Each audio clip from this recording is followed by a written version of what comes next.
Hello again. We're here for a new lesson today, and this lesson will be about what I like to call the used to structures. So, what's the first thing that comes to your mind when you hear that used to? I'm sure that structure that expresses past habits, like I used to study a lot, but I don't do it anymore. Well, this is one of the uses, but guys, in English, there are three structures that contain the form used to. And of course, their use and meaning are not the same, they're different. So, however, let's start with past habits, the one that most of the students remember. So, how do I build that structure? I use used to and then the bare infinitive to show past habits. For example, when I was a student, that I'm not anymore, I used to study a lot all the time. That was my habit. But I'm not a student anymore, so I don't study a lot anymore. It's not my habit anymore, right? What about the other two forms, the other two structures that sometimes, from my experience, I've seen that, they confuse students. So let's get to the second. That is, be used to, and this is followed by either a noun or a gerund.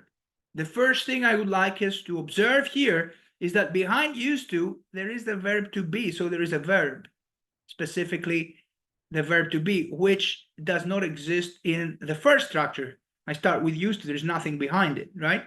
But here I have the verb to be, and then used to, and then it's not a bare infinitive, it's a noun or a gerund.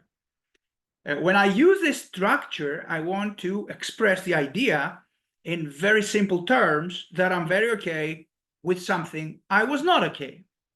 So if I say that I am, verb to be, used to, gerund, eating sushi, I'm used to eating sushi means that I'm very okay with that, and I wasn't before, so probably I didn't like sushi, but now I'm used to eating it. I'm very okay. So here I use the gerund. What about a noun? Here it comes, the second example. I am used to sushi. The meaning is the same. Again, verb to be, used to, and a noun. Right? Sorry. Third structure.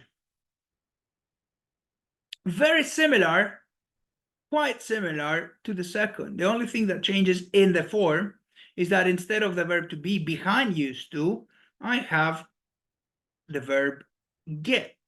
So this time is get used to, and like with the second structure, a noun or a gerund, right? So the other parts are the same. The only thing that changes is the verb that in the place of the verb to be, I have the verb get. Is the meaning the same? Not exactly, almost. It means that I am becoming okay or familiar with something I was not okay. So I'm in the procedure. So I can say that I am getting, so here is get, used to, gerund, eating sushi. That means that I feel better with eating it compared to the past, right? I can use a noun like it happened previously in the structure B, right? So I'm getting used to sushi. Okay? So structure B, I'm 100% okay. Structure C, I'm going there, right? Be careful.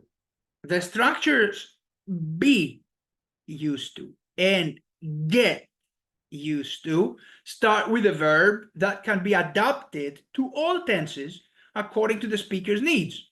For example, if I refer to the past, instead of saying I am used to, I will say I was used to sleeping late. What does that mean? That I was okay with that back then. Maybe I'm not okay now. Yeah?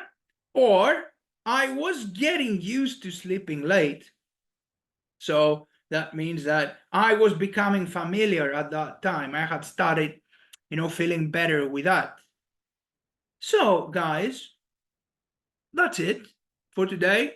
Do not forget to watch the video. I have attached the link, right, on used to and the other forms in English that express past habits. These two videos are connected because of used to. So that's all for now. See you soon. Thank you very much, guys.